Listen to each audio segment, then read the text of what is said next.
Oh, hey there.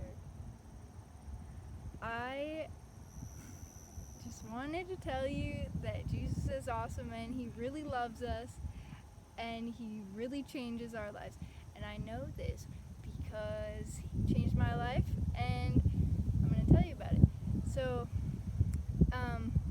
there was a time in my life when I got really angry, like at everybody and at God, and I decided, fuck that, I'm gonna go the opposite way and I'm gonna be a Satanist. Not even like a Satanist, but like a devil worshiper. Like I was about demons and like inviting them into my life and into my body. I've had crazy spiritual experiences on the dark side. That stuff's just as real, yeah. But God is able to bring us out of anywhere. So I was a drug addict. I was on meth and just destroying my life. And I ended up with a stomach problem where I couldn't eat anything that was bread-like or dairy. So basically I was 95 pounds from using meth and then I couldn't eat. I was just withering away and I was having these terrible reactions like a rash and stomach pain all the time, sleeping so much. And this went on for about 6 months. My dad told me, I think you have a demon in your stomach, which made sense because I had the symbol of Satan tattooed on my stomach. It was like, hello. But eventually I decided I'm sick of this and I want free. So in speaking with my dad, he gave me a teaching from this 1970s preacher called Derek Prince, and he was talking about celiac disease and how it's a demon. And I wasn't listening to it with the intent of becoming a Christian. That was against everything that I stood for. But as I listened to it, I just felt like I need to pray this prayer that he's praying, and I need to do what he says. So he said, you need to renounce witchcraft and you need to forgive people. Okay, so I said, I renounce witchcraft, and it was hard to get to that point where I said that because I felt like a traitor to everything that I had believed in, everything that I had done. It was admitting that I was wrong and that there was something wrong with me. And when I said I renounce witchcraft, I felt something move in my stomach, and I lifted up my shirt and my stomach was translucent. And I saw a black snake, and I felt it and saw it as it moved and slithered through my intestines. At that point, I was convinced I had a demon, duh, and I had to get rid of it. So the next thing, what was the next thing? I had to forgive people, and I didn't know how to do that. I had literally never done it before. And so I just said, Jesus, I don't know how to do this. Can you help me? And he brought people to my mind that I needed to forgive and then gave me the forgiveness to give to them. And I was just bawling and having this experience with God, but I still wasn't healed. And the next day, I ended up going to the mall, and I guess I had not renounced witchcraft from my heart because I ended up buying snake spines and beetle wings with the intent of doing witchcraft with them. And as I walked out of the mall, I was seeing demons jumping out of people at me. And I had seen stuff like this before, but their attention hadn't been so direct on me. And it was almost like an intimidation technique, saying like, we're gonna get you if you leave. I ended up just saying, that's enough. When I got to the parking ramp, I threw the stuff I had bought off of like the 4th level and I drove home. But instead of feeling better, I actually felt worse. I felt like I was being ripped apart inside. And when I got home, I was just so overwhelmed with all that was going on and the fact that I had been wrestling with this demon for now an entire day. And I was spinning around in a computer chair and my mom was making mac and cheese that I couldn't even eat.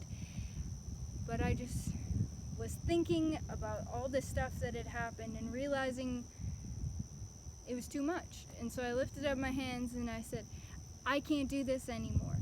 And the Spirit of God fell on me and filled me to the brim with so much joy and love and peace. I had never experienced that before, and I knew without a shadow of a doubt that I was healed. And I said, "Hey Mom, give me some mac and cheese." And she did, and I ate the whole thing, and I've never had a problem since. I decided to give my life to Jesus because, well, I was so convinced. And I was in relationship with God, and I was learning new things about Him every day, reading the Bible, and trying my best, what we all can do. And one time I was on a mission trip, and my brother killed himself. And it shook me. I mean, I thought that I was going to be able to hold on to God, and I was going to be able to grit my teeth and go through this. But when it came down to it, I just wasn't strong enough, and I didn't have the tools that I needed. And I ended up just getting fed up and searching for other things to help me that weren't God, and it destroyed my life again. And by the grace of God, and I knew that He was going to give me this job, because even though I wasn't totally turned towards Him, I wasn't totally turned away from Him. And I was still praying, and I had prayed for a job, and He said He would give me one. And it was with this elderly lady, and she asked me to read the Bible to her, and I hadn't read the Bible for a long time. And I read it to her, and I was agitated until about the third time I read it to her. And I was very agitated, but then the Holy Spirit spoke to me and convicted my heart and said, "You need to get right with God." And I knew that was true. And so I did. And ever since then, the Bible itself, I've been able to read it in a new light. God has used it to restore me even more healthy than I was in the beginning of my relationship with God, because I was now able to deal with some traumas and able to deal with some of those core issues that were the whole reason that I walked away when my brother died. So I just wanted to share this all and say God is faithful. God is a healer, not just of our bodies, but also of our hearts, and He cares what is in us and what we need to bring to the light and what we need to share with Him and give over to Him. He cares so deeply for each and every one of us, and we are never alone. He's always there, just ready to help us get to the next level. And there's so much freedom and peace and joy when you follow Him, because He knows what we really need. He knows what's best for us, and we honestly don't. If each one of us is honest with ourselves, we do not know. He's the one who created us, and He's absolutely real. If there's any doubt in your mind that He's real, just ask Him. He's gonna show up for you. He's not one to turn His back on His creation. He's better than any human that you've ever met. He's better than all of them combined. And He's not out to punish you, and He's not out to take advantage of you. He really loves you. So I hope that my story inspires you to connect with God on your own terms, because there's literally nothing better than it. And if you have any questions or want to share this video,